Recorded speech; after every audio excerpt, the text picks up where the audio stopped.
Please welcome to the stage Almond Board of California's President and CEO, Clarice Turner.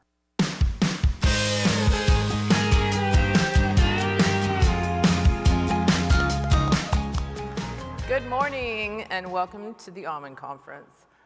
Please review your programs very carefully as we have once again assembled a great lineup of hot topics and speakers and special events over the course of the next 2 days.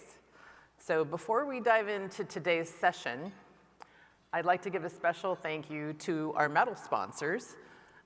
We could not do this without you, and we greatly appreciate your partnership and support. And you can see all of their logos up here. Please visit them downstairs. I always find I learn so much when I talk to them, very interesting conversations.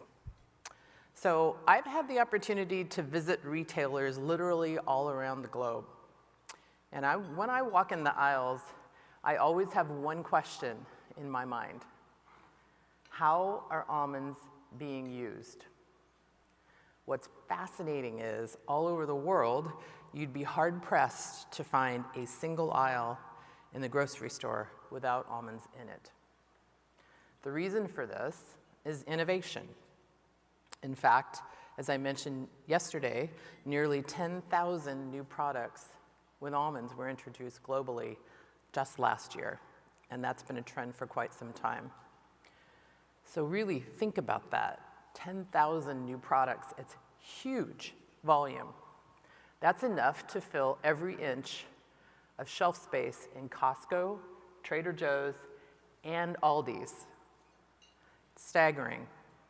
And for well over a decade, almonds continue to be the #1 nut used in new product introductions.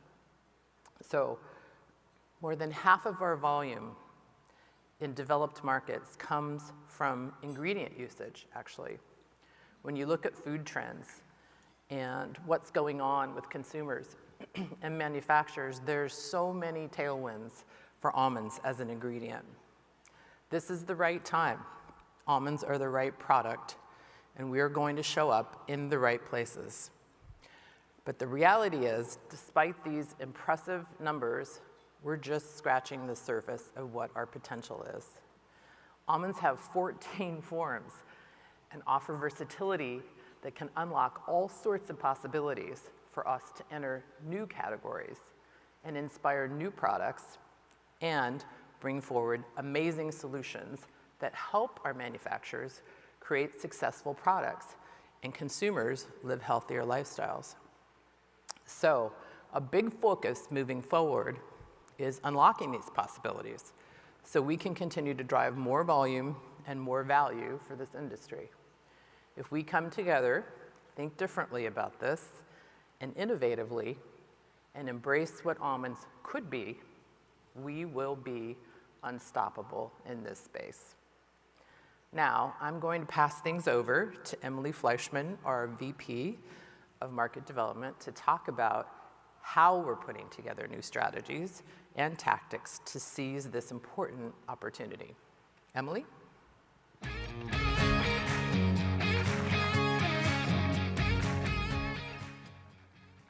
So thank you, Clarice. So as Clarice said, ingredient and innovation is really a huge opportunity for almonds. But what is innovation? So I bet if I were to ask absolutely everybody in this room, I would get a different answer from each of you. And so really the question is, how do we define innovation at the Almond Board? So for the Almond Board, innovation happens at the intersection of market viability, operational feasibility, and consumer desirability. You need all three of those things to have a perfect fit. So second, when you look back at a lot of breakthrough innovations in the food world featuring almonds over the years, you can see how the components came together to really create breakthrough products that really moved an industry, our industry, and other industries forward. So as Clarice said, this really is a key moment for our industry. We have the opportunity to get almonds in new places, to do new uses, and also become relevant to new consumers. So before we start to talk about the future, I want to dive back into the history a little bit and showcase some of the moments in history where almonds had breakthroughs in new product innovation. I think these are pretty fun, actually. So let's start in 1908. We had a wild and wacky chocolatier. This is not Willy Wonka, but Milton Hershey, and he decided to create craveable crunch in his chocolate bar. And what did he choose to add to create that crunch? Almonds. Because of course they're a neutral flavor, they add that great crunch, and they just elevate the experience. This was the second product that he launched in his portfolio. So fast forward to today, and every year there's more than 2,000 new items that have chocolate, that have almonds and chocolate together.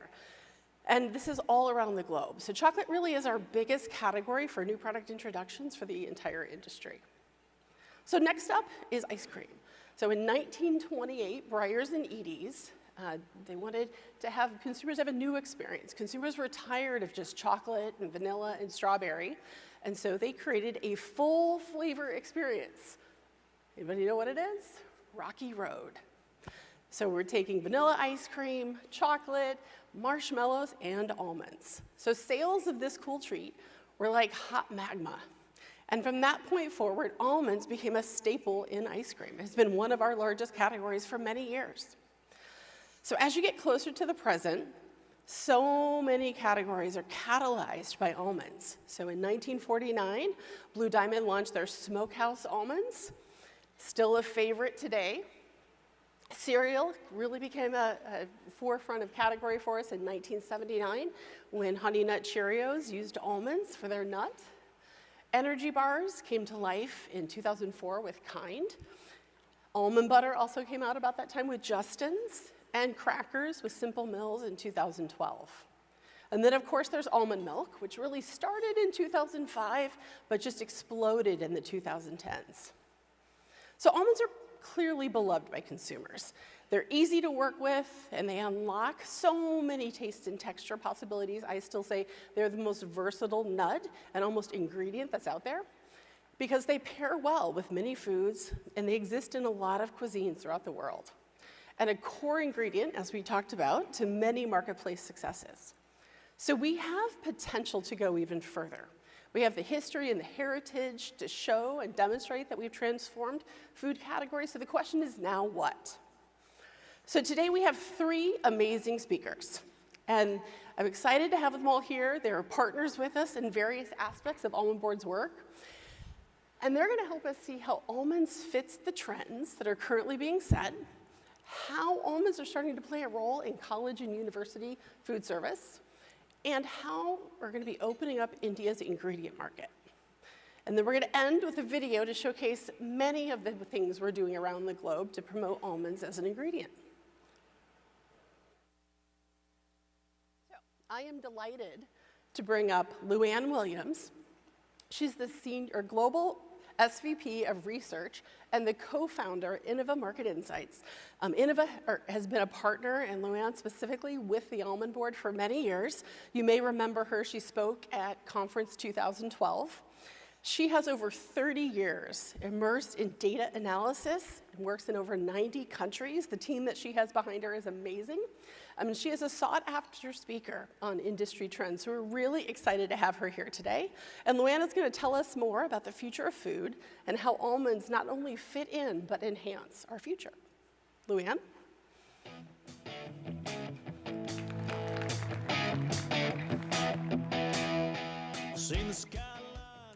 Good morning. I'm going to say something that you probably haven't heard anybody say before. I am passionate about food ingredients. I have a 22-year-old that's finishing up her food science degree, and she doesn't know what she wants to do. And I said, I can tell you when I was 22, I was definitely not passionate about food ingredients, but I am now, so relax. I hope I make all of you a little bit excited about food ingredients by the time I finish, so I'm going to do my best. So just to let you know what we do, because you're going to see a lot of data today, and you've heard about the 10,000 introductions with almonds last year. You hear about almonds being the #1 nut. We are the #1 nut research company. We track new food launches in 90 countries, 95 countries now. We track all the ingredients, the nutrition, the claims, everything on the label. We do a lot of consumer research, so you're going to see a lot of consumer research today. That's 14,000 consumers across 11 countries, so we cover all the regions. And yeah, I think ingredients are super exciting because it's different. It's always different, and it's moving and it's changing. And when we founded our business in 1994, we had the vision that food ingredients would drive innovation in the industry in the future. And we were right. And I'm going to explain to you why that is. So what we're going to talk about today, you've been hearing it if you were here yesterday for the State of the Industry session, and even this morning it's been introduced. Consumer expectations are changing. You know it yourself when you go to the grocery store, even compare it to 10 years ago, 20 years ago. It's very different. So I'm going to guide you through what consumers want, what's Almond's role in that, where there's opportunity. We're going to talk about mature markets. We're going to talk about new markets. And I hope I give you some inspiration. I am married to, my husband grew up on a dairy farm in the west of Ireland. My parents both grew up on farms. I have a whole family full of farmers. There's not a year in my life that I haven't spent time on a farm. And it's, I think, the hardest job in the world. So we're going to try to help you get better markets for your products. So if we start with the consumer, it sounds really obvious to say taste is king, but taste is king. And we survey consumers, and we ask them by category, what's the most, what is the #1 reason that you drink juice or you eat dairy products? And it's always taste. But the headline really says it all. It needs a wingman. So when you ask consumers what they want now, they want nutrition, they want functionality, they want good ingredients. I mean, look, we're going to talk a lot about protein today, but protein is on fire as well, fiber, and also clean label. And if you don't know what clean label is, in the industry, that's a term for basically an ingredient list that you can understand and read. So anything that's too chemically sounding is not very attractive. So consumers, want something that tastes good and is good for you. And that's really important because the way we eat is also changing in some ways, and snacking is a great example of that. So here you can see how much people snack, and just look at that for people that snack more, like multiple times a day. And that's mostly younger consumers. And you can see they're Gen Z, 60% say that they eat more than one snack a day. Gen Z is the youngest consumers. It's really from 13 to about 28. We can only start surveying them when they're 18, so we'll say that's 18 to 28, and millennials go up to about 40, 45. People don't always agree on that, but it's younger consumers that really snack a lot. So if you snack a lot, you have to also think about what tastes good, but also what's good for me, because every snack cannot be not good for you. You can see that people typically snack more later in the day. And 40% of consumers say that they now substitute a meal with a snack. So if you're going to substitute a meal with a snack, you have to have that balance between indulgence and nutrition. So that, if you're the person that's having to make the food and do the innovation, you have to look at the ingredients that you can choose. Because consumers want, we call it permissible indulgence, indulgence without guilt. And you have to keep this in mind as well. So what does that mean?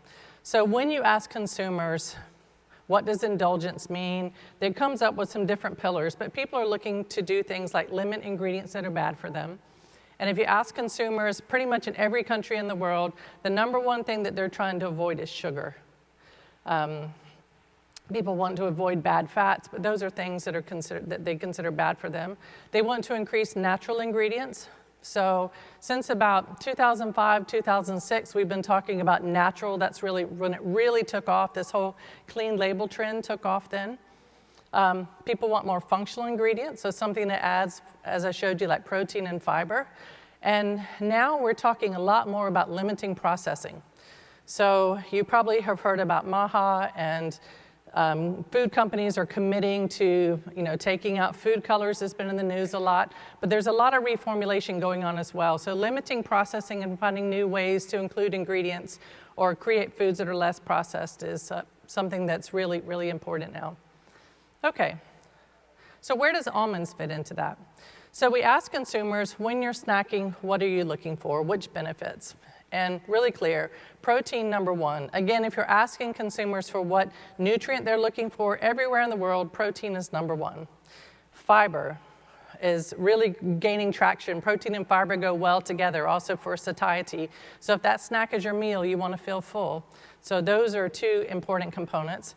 You're looking for some type of nutrition, which is your vitamins and minerals. So you have your macros and your micros. And then if you're having to choose the ingredients, almonds are an absolutely fantastic ingredient because they deliver on all those things that consumers are looking for. Okay, so now let's think. So now we have kind of a framework of what consumers want, what almonds can deliver. And now let's look at big trends. So every year we create a trends team, and they spend 4 to 5 months just researching everything they need to know to figure out what we think the big trends are for the next year. And we make this, we call this our Trends Oval. And we just highlighted 6 of these trends because for the past couple of years, it's been about ingredients. Social media is also fueling this because there's a lot of people online talking about ingredients. And you can see the number one trend there is around protein. We have gut health as number 2. Number 3, we have indulgence. So we talk a lot about almonds, and the health benefits are so well established, but they're also great for indulgence. And indulgence is really important, and we already talked a little bit about what does indulgence mean, but we'll talk more about that. Beverages. Consumers are looking to beverages because they see it as a great way to get health benefits. So we'll talk a little bit about that as well. What are they looking for in beverages?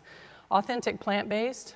So some of the plant burgers and things are kind of not as popular as they were, which you probably know, but consumers are looking to get plant-based ingredients in a more authentic way. And then mind balance. So let's look at what do some of these trends, what do they mean, and what does almonds mean for these trends? So this is a product from Poland. You've got a big protein label on there. The other thing I want you to think about when I'm showing these examples, look at where they are in the world. These are examples from absolutely everywhere. So that's a protein oatmeal from Poland.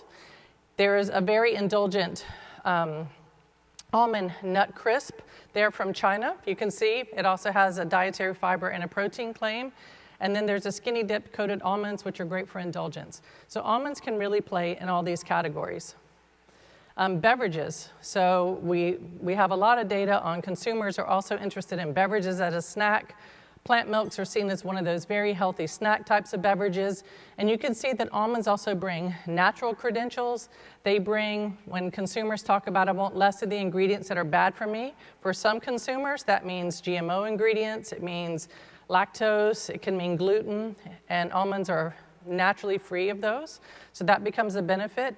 And then in terms of this authentic plant-based, almond flour is just a perfect ingredient for that.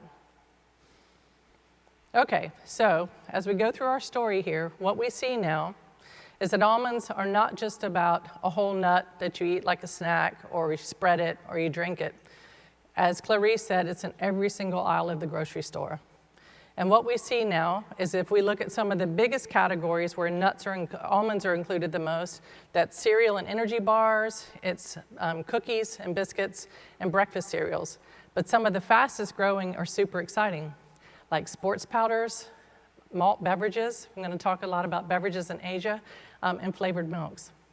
So almonds can now go from being that whole food to being an ingredient, which then can be used in many applications. So almonds have established their credibility, the trust. Consumers know them, and they know them from products like these, which have been very popular for the last probably 2 decades. So almond butter and whole nuts and almond milks. But this is what we see happening now, and this is how you get into other categories. You also change what almonds mean for consumers.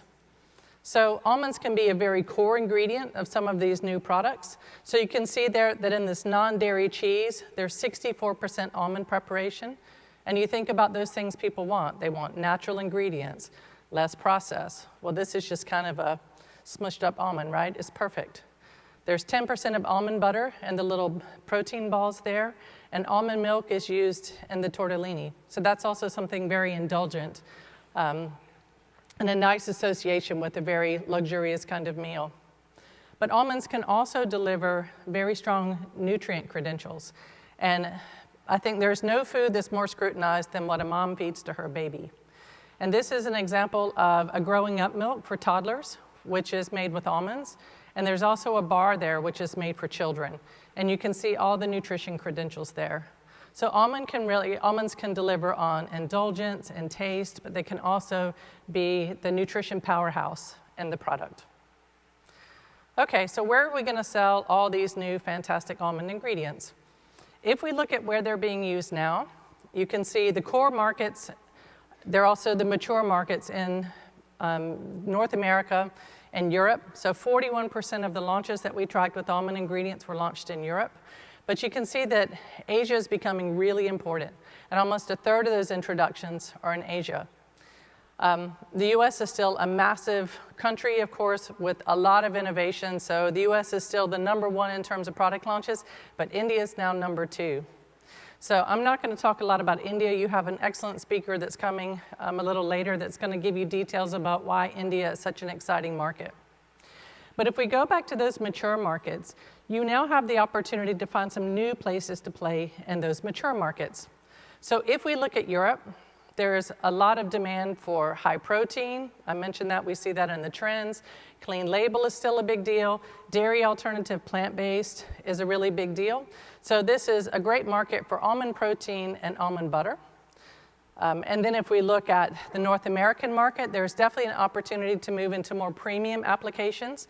So things like chocolate-covered almonds, for example, dairy alternative drinks in a new and different way, maybe positioned as a protein drink, and sports bars. So you can always find a different way to find a different consumer group, to find a different type of application, different price points, to find that perfect match to keep you growing in a mature market. And there's some exciting opportunities in Asia. So if you've ever been to Asia, beverage culture is very different than it is in the United States. It's really fun to go to some of the drink shops and you get these crazy drinks sometimes that, are covered in whipped cream or have swirls in them. Also things like milk tea is very traditional, barley tea is very traditional. And the good news is that almonds also fit really well into this traditional beverage culture.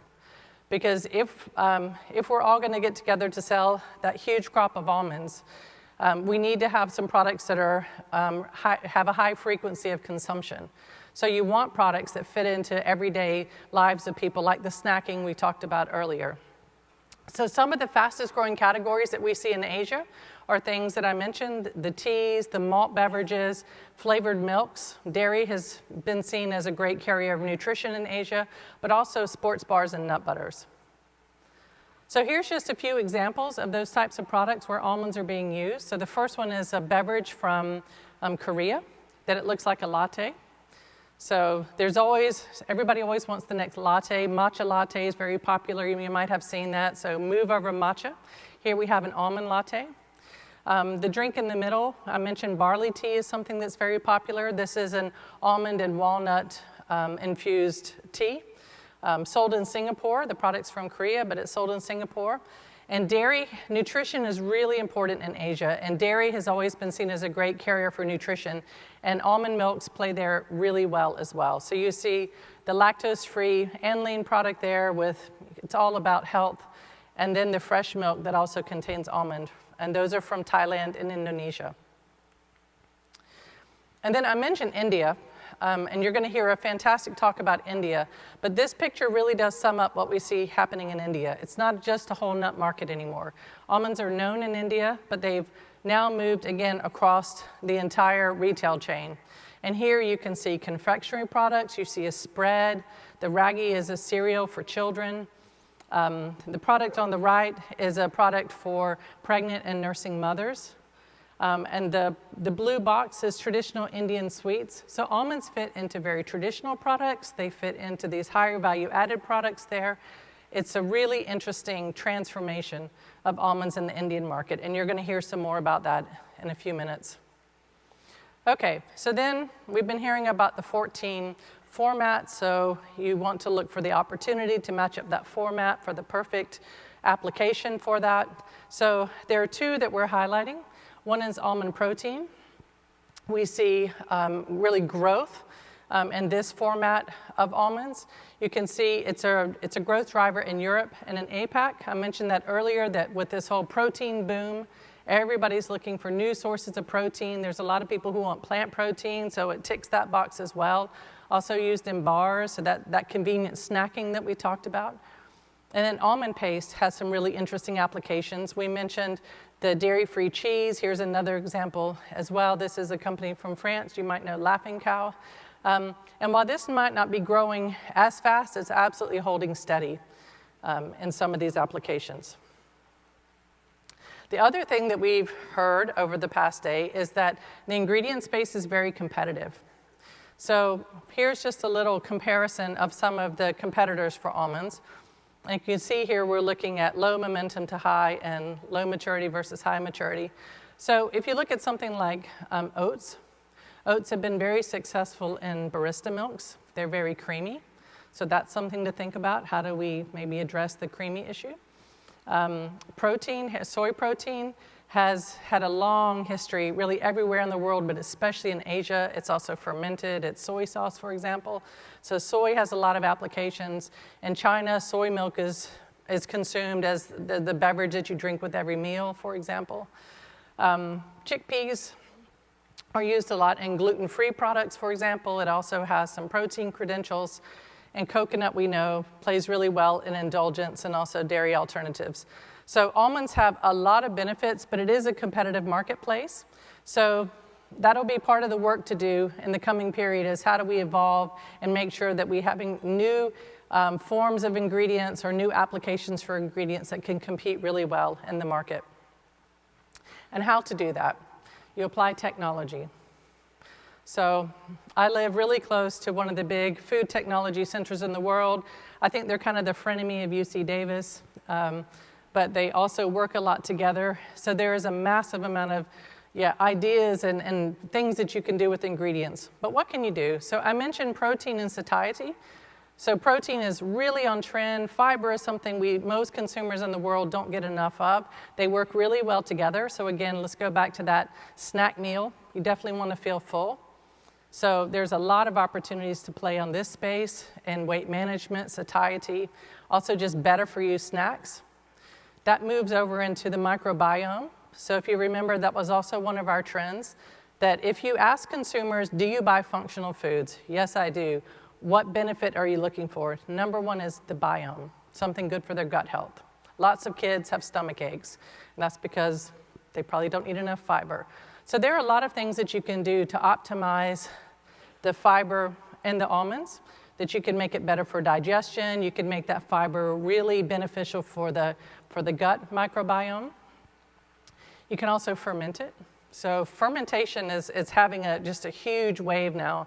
There are a lot of new ingredients, or things like I saw fermented lentils at an ingredient show last week, and they were using it as an egg replacer, for example. So there's a lot you can do with fermentation. You can change the texture. You can change flavor sometimes. You can change the digestibility. You can also unlock some of those bioactive compounds that we heard mentioned yesterday. So a lot of opportunities there. You can also upcycle. This is a massive trend. Consumers really like the idea of upcycled ingredients. It's also the number one thing that consumers are doing themselves for sustainability, is to reduce food waste. So this is something that they can understand and appeals to them. So there's a lot of opportunity for upcycled ingredients, also from the point of view of connecting with consumers. But we know that there's fiber in the skins and the hulls. There's a source of antioxidants. And then I mentioned the sustainability appeal. So I don't think I have to continue to repeat myself that almonds really have stretched in categories and applications and different parts of the value chain and premium products and so on. There's just massive opportunities. So for me, this is the most fun part of the food industry, because it's different all the time. And there's always something new. There's also tons of startups that are looking for new things. You're going to hear about what was done in India to try to find some of these new ideas as well.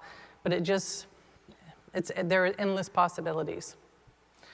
So if I think about my nearly 20 years of working with the Almond Board, we had a lot of conversations, especially when we would be in Europe together, saying that we could find almonds in the snack aisle and in the bakery aisle primarily. And that's absolutely not the case anymore. Almonds have been transformed.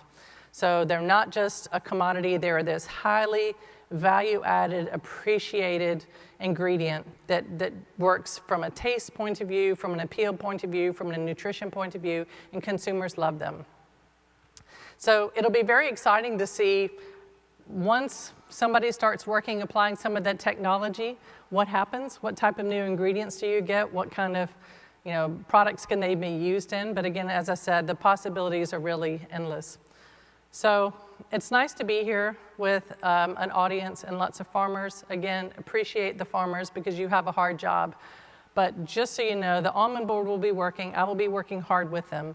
And we're going to find a lot of exciting new markets for your ingredients. Thanks for your attention. Thank you, Luann. Thank you so much. So good to have you here. All right, thank you, Luann. So Luann talked about why ingredients matter. I'm sure she probably blew your mind a little bit with all the things that are coming in food technology, but hopefully also excited you about the possibilities. So now we want to share a very different example of how we're driving demand closer to home here in the US than the college and university space. And we'll also talk about India in a little bit, about where ingredient growth is on the pinnacle of a retail revolution. So first, in the college and university setting, this is a place where an entire generation of Americans are going to college and they are eating new foods. They are in control of their diets in ways they've never been before. And they take these eating habits with them into the future for their entire lifetime. So if you think about the college and university, which we call C&U, they're serving a lot of meals. So the University of Michigan, for example, they serve as many meals as In-N-Out Burger does in a single day, which is like pretty amazing. So to tell us more about this opportunity is one of our newest partners, Amy Sastre with Schaefer, Condon Carter. Amy has worked in a range of brands, including Campbell's, Kellogg's, the National Pork Board, Ortega, and the U.S. High Bush Blueberry Council, and now the Almond Board. So let's welcome Amy.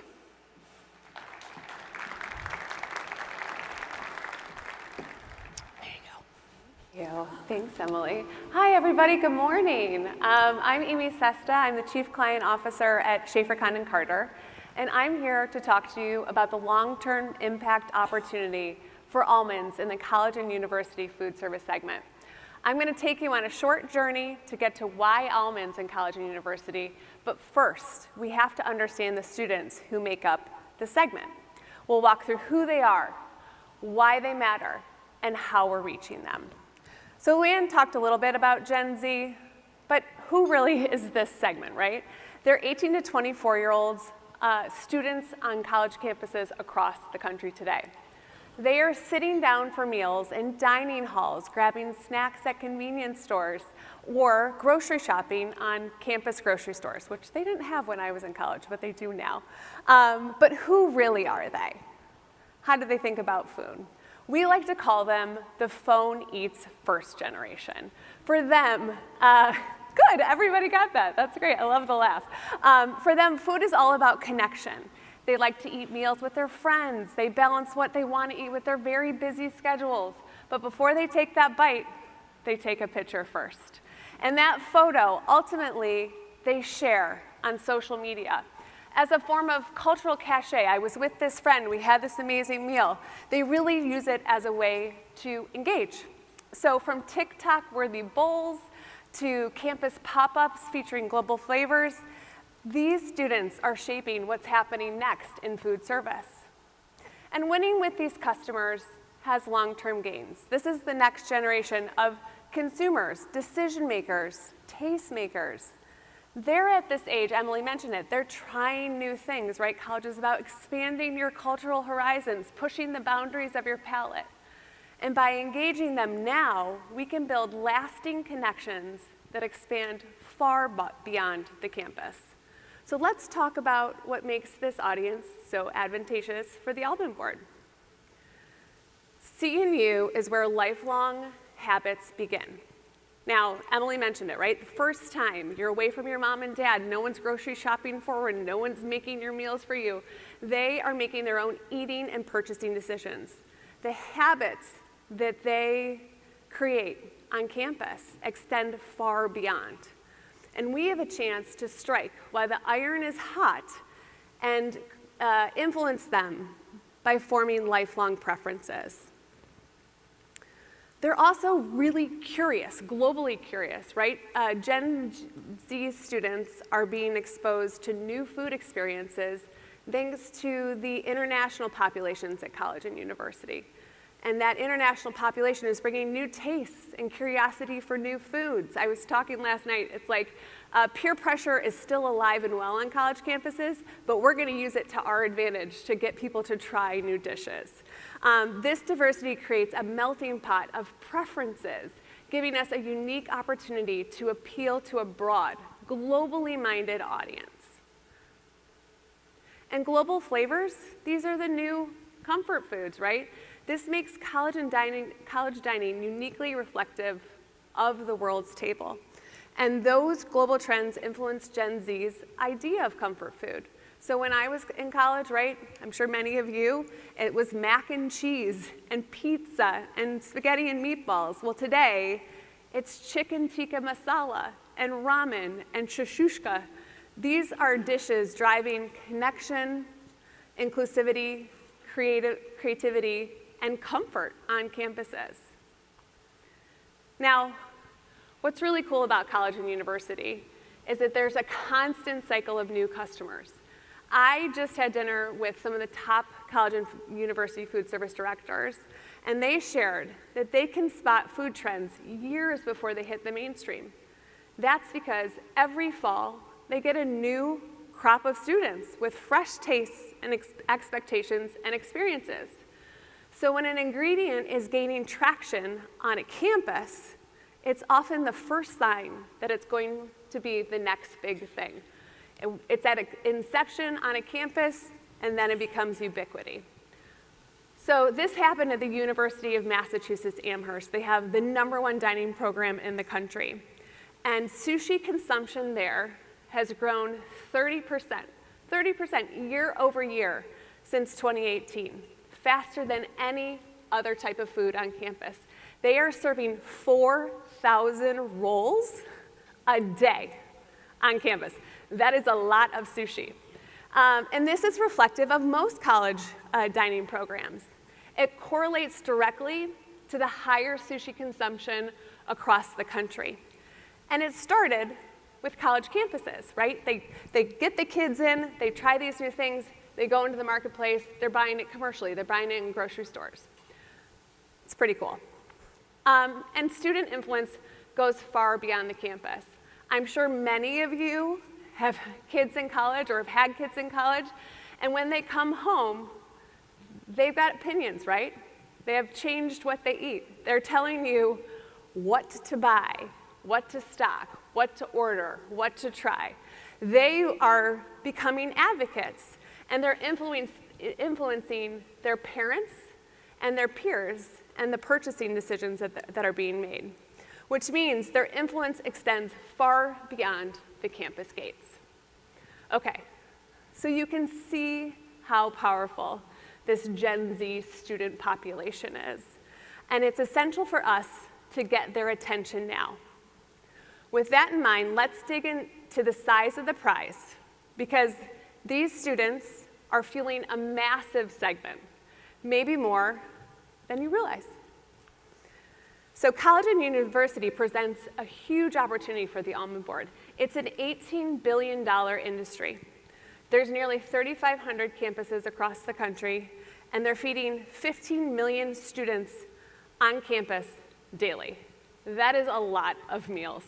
And Emily said it, but I have to dive into it one more time. A college campus like the University of Michigan is the size of In-N-Out Burger. You all are familiar with In-N-Out Burger. It's everywhere. They feed a lot of people. So does the University of Michigan. That's because these schools are big, and that's a big opportunity for us. But there's an added benefit. of targeting someone like University of Michigan over a chain like In-N-Out Burger. It's that they're nimble. You only have to convince the food service director and the chefs to make a dish, and they can introduce new dishes right away. You don't have to work through the chain. So it's featuring ingredients like almonds. You can do it faster than any other market or segment. Now, how is a single school serving enough to rival a regional chain? Well, a single campus food service landscape is massive now. When I went to college, it was a dining hall and a convenience store. Now, it's a dining hall and a food court and a campus bar and a coffee shop and C-store and food truck and athletic feeding, catering. It is so much food, meaning that there are countless opportunities for ingredient impact and versatility, making room across the campus for every almond form to shine. So our program leans into specific targets. We are looking at high enrollment, high influence schools with a population of at least 20,000 kids, right? We want to go in and we want to make a quick impact.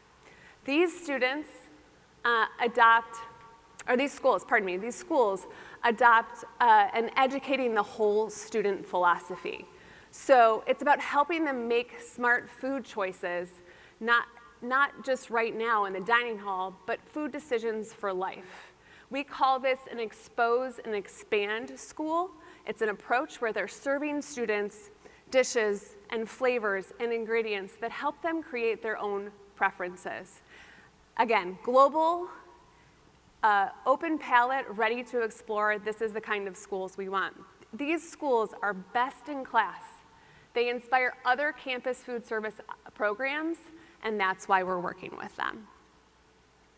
So we talked about our target, that Gen Z student, the size of the prize in college and university, so let's talk about our approach. We designed a 360-degree strategy that connects almonds to every food service location across the college and university ecosystem. In partnership with Harbinger, we created an on-campus activation that helps us pressure test the program in a real-world setting. We've hosted 7 different events last year. These are pop-ups and tasting events where we're getting students to try almonds in all these different forms. And the results really speak for themselves. Now, I mentioned the type of school that we're going after. The University of Massachusetts at Amherst, we call it UMass, is the top food service program in the country, #1, year after year after year. And so one of the schools we've partnered with is them, and we did a pop-up there. We're actually on our 2nd. And after the students were able to taste and try almonds in all these different formats, 90% of students reported an affinity for almonds. And we know when students reported and tried and experienced almond firsthand, their interest becomes adoption. They talk about taste, versatility, yumminess. I love that one. And our team was just there last week with doing a pop-up. And they came back so happy because the students were enthusiastic about almonds and were just over the moon about trying new things. They were all wearing almond baseball caps around campus. So we know we're making an impact in getting Gen Z students excited about almonds. So, reaching our audience. In 2026, we're expanding on the strategy to connect the Almond Board with college and university audiences, from the dining hall to digital platforms to actionable content. Our LTO toolkit received over 2,000 engagements from food service operators, and that's because of the digital platforms we've leveraged on top of the relationships we're building with these folks. By combining education, engagement, and relationship building, we'll ensure almonds stay top of mind with both operators and students. So, in closing, the college and university channel drives awareness and adoption today and cultivates lifelong demand for the future. By meeting students and operators where they are and through our combined partnership with Harbinger and the entire team at the Almond Board, we can ensure almonds remain an ingredient staple and a source of inspiration for the next generation and many more generations to come. Our goal is to make almonds the star of every C&U menu. Thanks so much. Thank you so much, Amy. All right, thank you, Amy. We now are going to turn our sights to India. So we've mentioned before, India is a really important market for us. It is our #1 export market. It's a traditional hand-to-mouth kernel market, so it's not as much ingredient as we see in some of our developed markets, but tremendous opportunity. And we've done a lot of analysis to dig into how big do we think the ingredient market could grow in India, and are very excited about the future there. India's retail space and consumer demands are changing quite fast. And today we're going to learn how big that opportunity is for almonds and how we are moving to take advantage of it. So to talk with us here today, we have somebody I'm very excited who flew all the way from India to be with us, Dr. Amrit Singh. He is Managing Director and Partner at Boston Consulting Group, so BCGX. Dr. Singh leads the Consumer Experience and Design Innovation practice for the Asia Pacific region. He has more than 30 patents, 20 international publications, and is also the author of a book, Managing Emotion in Design Innovation. And I've gotten to know him a bit over the past few months. I can say he's probably one of the most curious people that I've ever got to meet as well, which is wonderful to have on our team. Dr. Singh is a design thinking expert. He'll talk a little bit more about that. He loves to work at the intersection of consumer desirability, business viability, and technology feasibility. He's passionate about solving complex problems. If you get the chance to talk to him privately, he has some fascinating stories about the problems he's solved. And he's a proven track record of driving exponential growth, importantly, through these disruptive innovations for his clients. So welcome, Dr. Singh. Thank you, and here you go.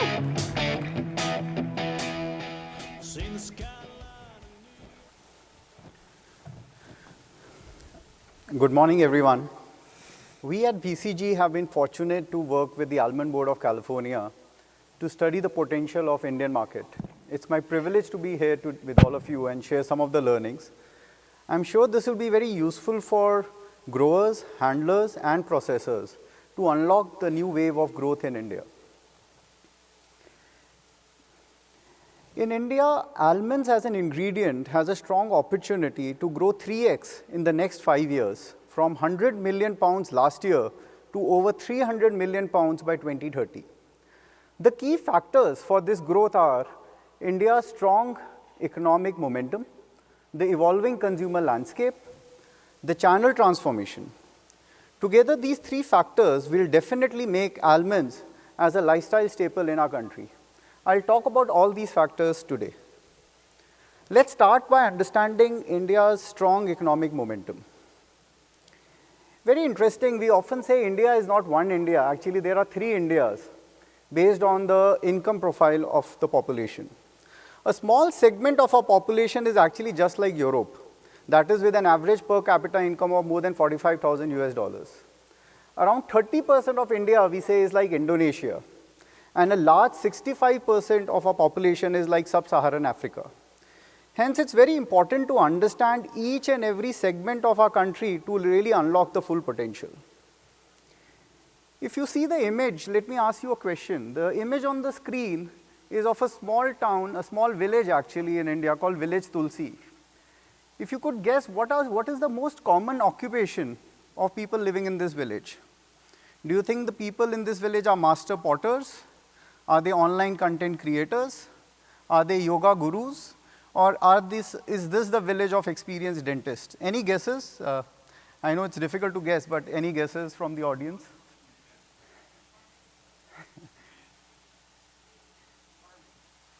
Farmers? Okay. Actually, you'll be surprised to know 1/3 of this village is actually of online content creators, with more than 40 educational and entertainment channels, and participation from 15 years old to an 80-year-old. Actually, the village is known as the Instagram village of India. Why?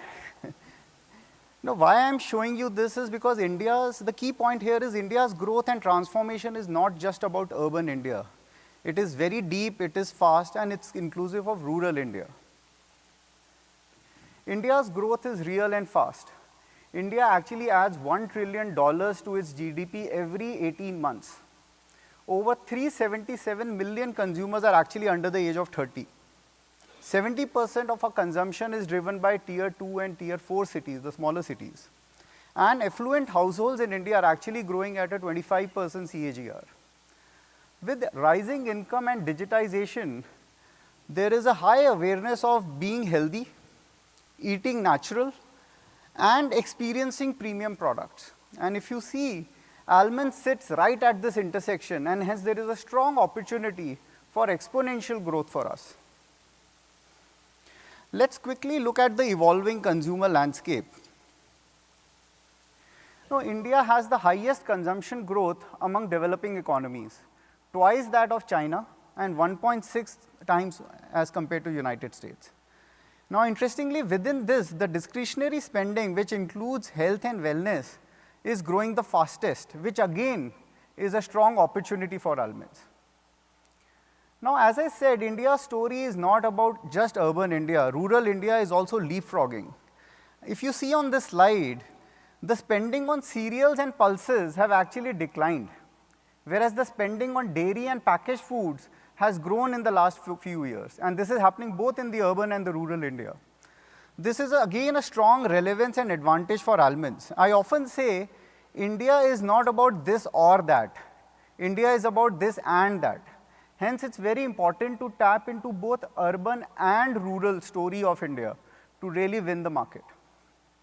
Now, let's quickly see some 5 mega trends from a consumer landscape which is shaping in the country. The first trend is of health and wellness.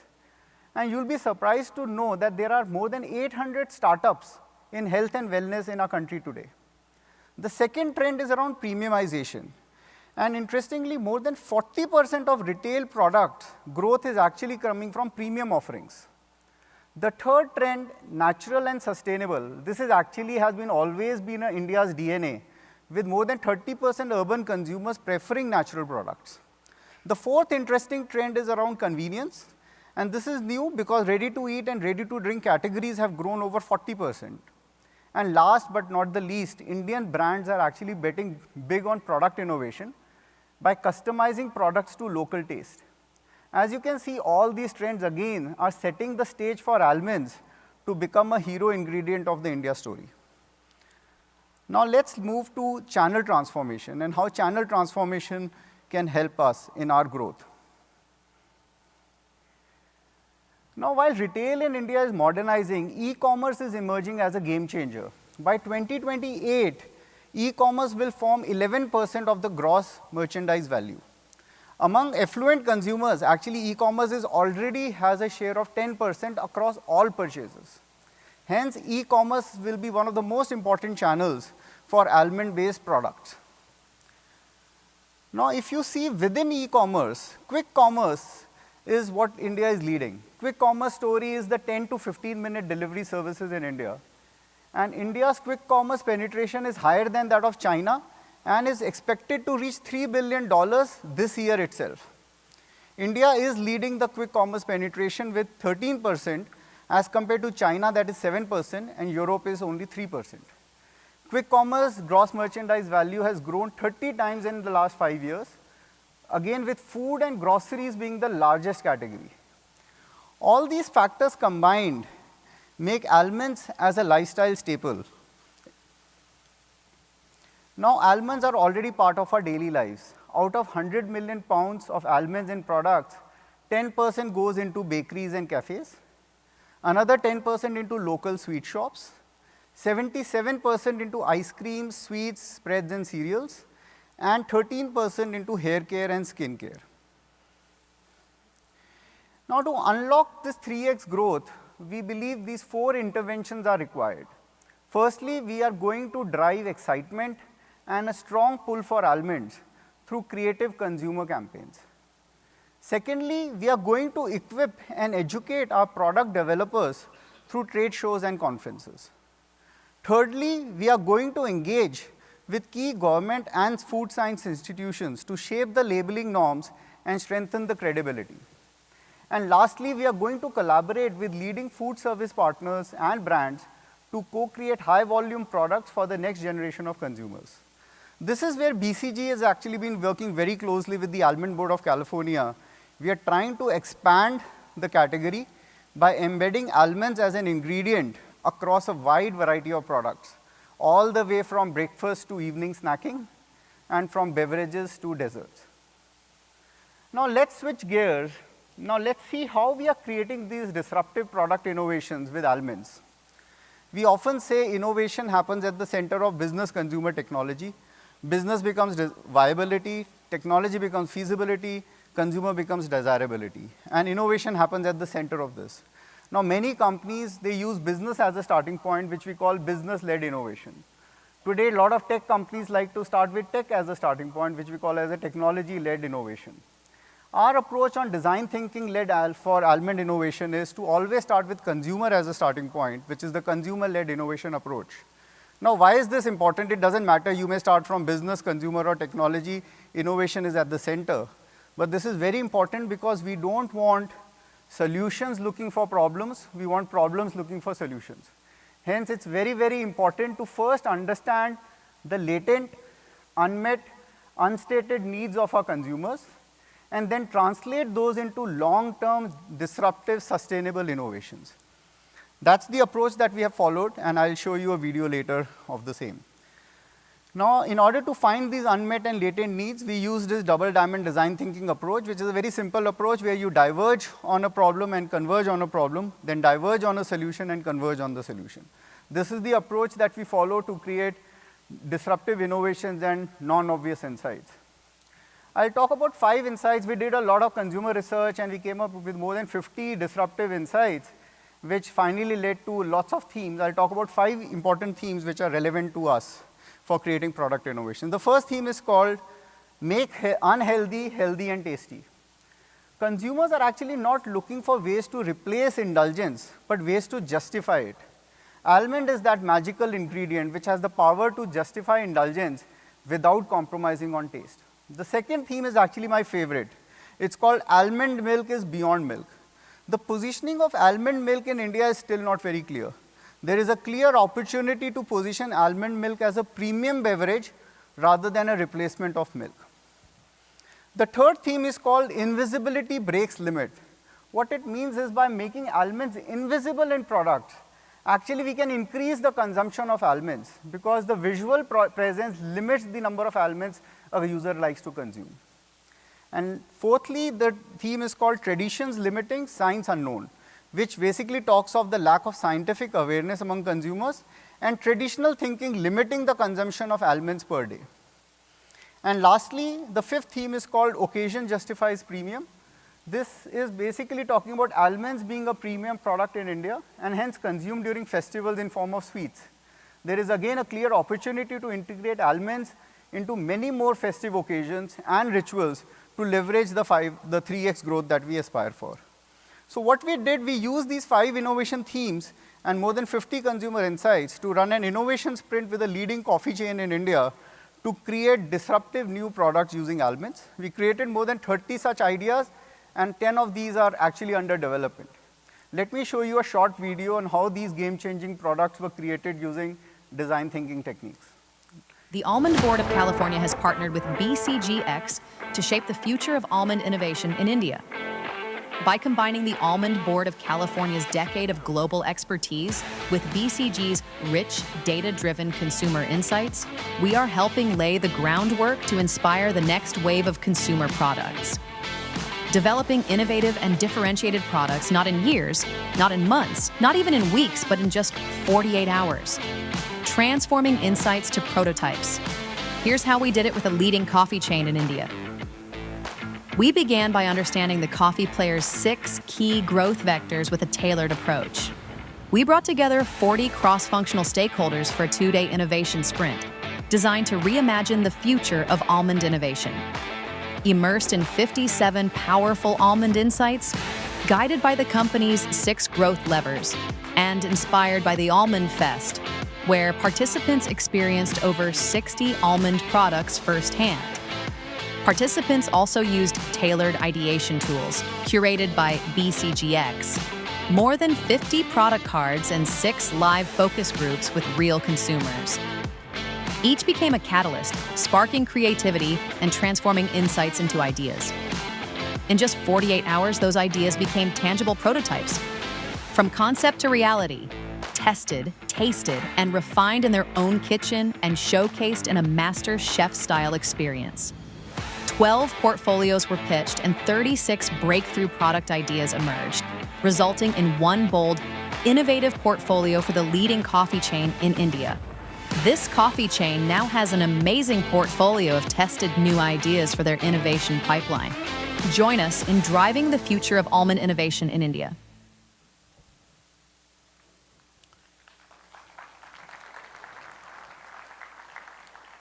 Thank you. From 100 million to 300 million pounds, the opportunity is real and the time is now. Let us all make almonds the ingredient of India's growth decade. Thank you very much.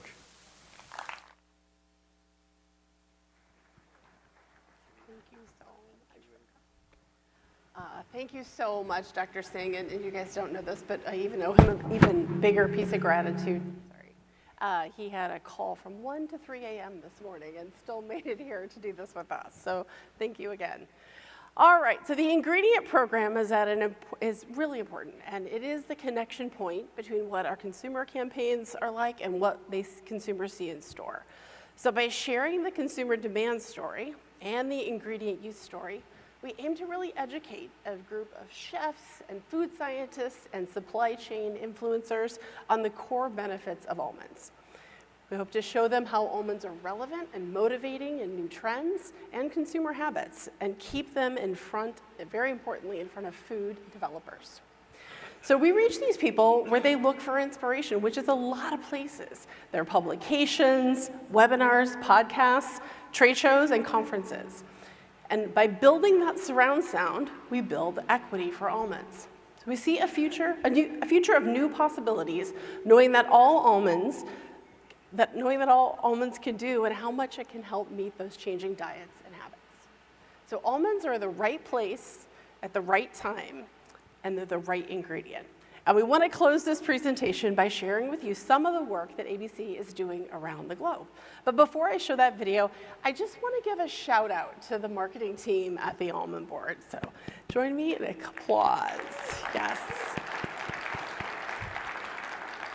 The team is working very hard to shift strategies and do a lot of work in the ingredient space, and also keep the eye on our kernel market. So now we're going to show a video that shows a bunch of work that we're doing in ingredient in a much better way than I could do by standing up here talking. All right, let's roll that video.